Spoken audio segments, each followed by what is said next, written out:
So am I right to say that you're sort of executing this in two phases, in terms of you're having the videos like a social marketing tool to increase awareness here, and then your second phase is to implement activities in the islands in terms of preserving? Yeah. Because at the moment it's either kids, they get the opportunity to go to school, or if they don't want to go to school, then maybe they can become a Sipora, don't they? It's not like you can go to school and become a Sipora, do you? No, but this is another idea, is to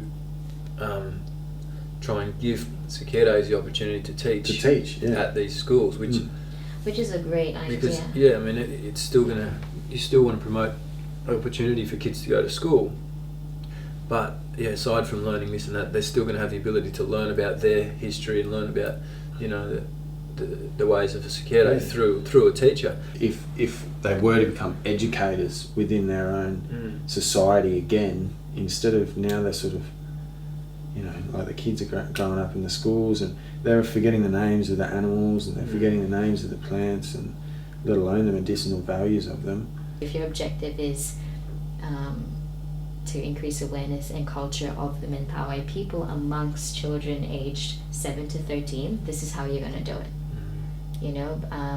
Why you're doing that is because the effects of the government, the state of the country, the lack of resources, the impact of tourism is doing this, this, and this. And what are the critical success factors? Yeah, what are the critical success factors of your objectives? But we combine the tradition and the cultures of the community. So for us it was Minang culture, so the dancing, the music, the instruments, the songs, all emphasizing what they learned, because the kids didn't know it, and the parents wanted us to reinforce that for them and use that to help them get through their stress and trauma. So that would be one idea, is to have a place that they can come to. They need to strengthen their resilience in the communities outside the resettlement zones, right? Because right now they feel that they're under pressure and they have to relocate. You've worked down in Katia, in Sipora.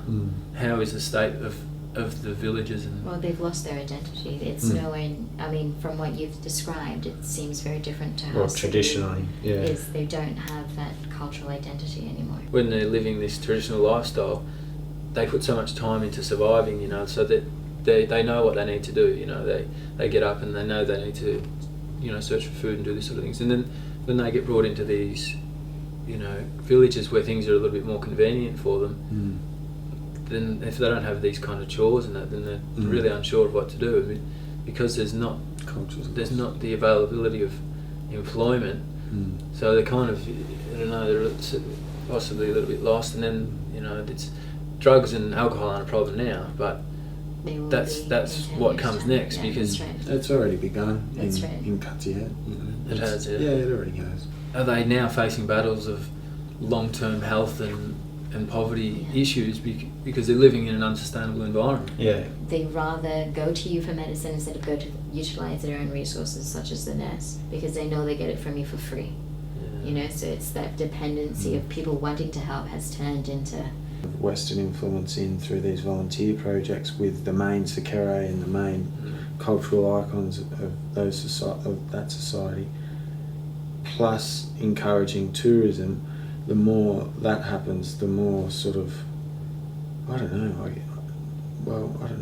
it's hard to speculate, isn't it? But you could almost say that the more less real it becomes. You know what I mean? It is difficult, but the reality is it is happening, and there has been tourists going in there for quite a while, and if something isn't done, I think the solution, the only way that they're going to be given a chance to have freedom of choice and protect their rights is to raise awareness about these issues to an international audience. I think that's the only. Otherwise, at the end of this generation, there's not going to be people living the traditional lifestyle.